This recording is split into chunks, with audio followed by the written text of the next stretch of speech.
بسم اللہ الرحمن الرحیم۔ اگر کسی کو اولاد نہیں ہوتی تو وہ یہ وظیفہ پڑھیں، نیک صالح اولاد پانے کا مجرب عمل۔ السلام علیکم ورحمۃ اللہ وبرکاتہ۔ ناظرین کرام، اولاد اللہ تعالیٰ کی بہت بڑی نعمت ہے۔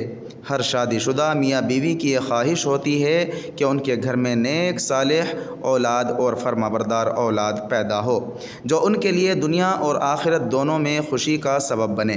لیکن بعض اوقات ایسا ہوتا ہے کہ کئی سال گزر جاتے ہیں اور اولاد نہیں ہوتی۔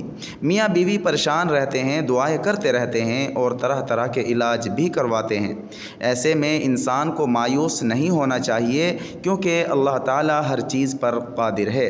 قرآن مجید میں اللہ تعالیٰ فرماتا ہے کہ جسے چاہتا ہے بیٹی عطا فرماتا ہے اور جسے چاہتا ہے بیٹے عطا فرماتا ہے اور جسے چاہتا ہے بے اولاد رکھتا ہے۔ بے شک وہی سب سے زیادہ جاننے والا اور حکمت والا ہے۔ ناظرین کرام، حضرت زکریا علیہ السلام نے بھی بزرگی کی عمر میں اولاد کے لیے دعا کی تھی۔ اللہ تعالیٰ نے ان کی دعا قبول فرمائی اور انہیں حضرت یحییٰ علیہ السلام جیسا نیک بیٹا عطا فرمایا۔ ناظرین کرام، اس موقع پر حضرت ابراہیم علیہ السلام کا واقعہ بھی ضرور یاد کرنا چاہیے۔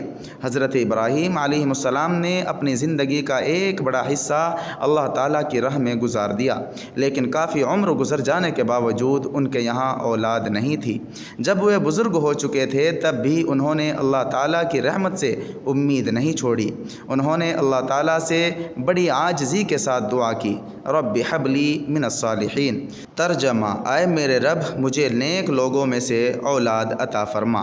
ناظرین کرام، حضرت ابراہیم علیہ السلام کی عمر بہت زیادہ ہو چکی تھی اور ان کی اہلیہ حضرت سارہ علیہ السلام بھی بزرگ تھی، لیکن اللہ تعالیٰ کی قدرت کے آگے کوئی چیز مشکل نہیں۔ اللہ تعالیٰ نے ان کی دعا قبول فرمائی اور انہیں حضرت اسماعیل علیہ السلام اور بعد میں حضرت اسحاق علیہ السلام جیسی مبارک اولاد عطا فرمائی۔ قرآن مجید میں آتا ہے کہ فرشتے نے آ کر انہیں بیٹے کی خوشخبری سنائی۔ اس وقت ان کی اہلیہ کو تعجب ہوا کہ اتنی زیادہ عمر میں اولاد کیسے ہوگی، لیکن فرشتے نے کہا کہ یہ اللہ تعالیٰ کا حکم ہے اور اللہ تعالیٰ ہر چیز پر قادر ہے۔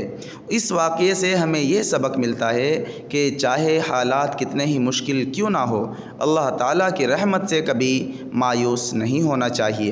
جس اللہ نے حضرت ابراہیم علیہ السلام کو بزرگی میں اولاد عطا فرمائی، وہی اللہ آج بھی اپنے بندوں کی دعائیں قبول کرنے پر پوری طرح قدرت رکھتا ہے۔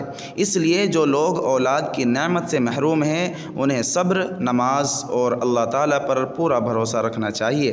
ہو سکتا ہے کہ آپ کی ایک سچے دل سے نکلی ہوئی دعا اللہ کے یہاں قبول ہو جائے اور آپ کی زندگی خوشیوں سے بھر جائے۔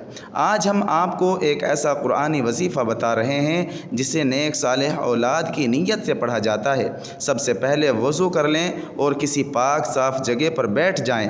3 مرتبہ درود شریف پڑھیں، اس کے بعد 100 مرتبہ یا وہاب، پھر 41 مرتبہ یہ دعا پڑھیں، ربی لا تذرنی فردا وانت خیر الوارثین۔ ترجمہ: اے میرے رب، مجھے اکیلا نہ چھوڑ اور تو سب سے بہتر وارث ہے۔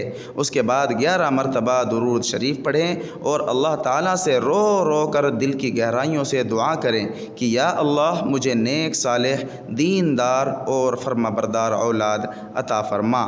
اس عمل کو 40 دنوں تک لگاتار کریں اور اگر میاں بیوی دونوں مل کر پڑھیں تو اور بھی زیادہ بہتر ہوگا۔ ناظرین کرام، یاد رکھیے کہ دعا کے ساتھ ساتھ علاج بھی بہت ضروری ہے۔ اسلام ہمیں توکل کے ساتھ ساتھ علاج اور کوشش کی بھی تعلیم دیتا ہے، اس لیے کسی اچھے ڈاکٹر سے مشورہ بھی ضرور کرتے رہیں۔ اللہ تعالیٰ اپنے بندوں کی دعاؤں کو ضائع نہیں فرماتا، وہ اپنے بندوں کی ساری پکار سنتا ہے اور بہتر وقت آنے پر ان کی مرادیں پوری فرما دیتا ہے۔ آئیے اخیر میں ہم سب کے لیے دعا کرتے ہیں، یا اللہ، جن بہن اور بھائیوں کے یہاں اولاد نہیں ہیں، ان کی جائز مرادیں پوری فرما، ان کے نیک صالح اور صحت مند دیندار اولاد عطا فرما۔ آمین یا رب العالمین کمنٹ کے اندر ضرور لکھیے گا۔ اگر آپ کو یہ ویڈیو پسند آئی ہو تو اسے لائک کریں، شیئر کریں اور ہمارے چینل اسلامک شارٹس 3154 کو سبسکرائب کرنا نہ بھولیں۔ السلام علیکم ورحمۃ اللہ وبرکاتہ۔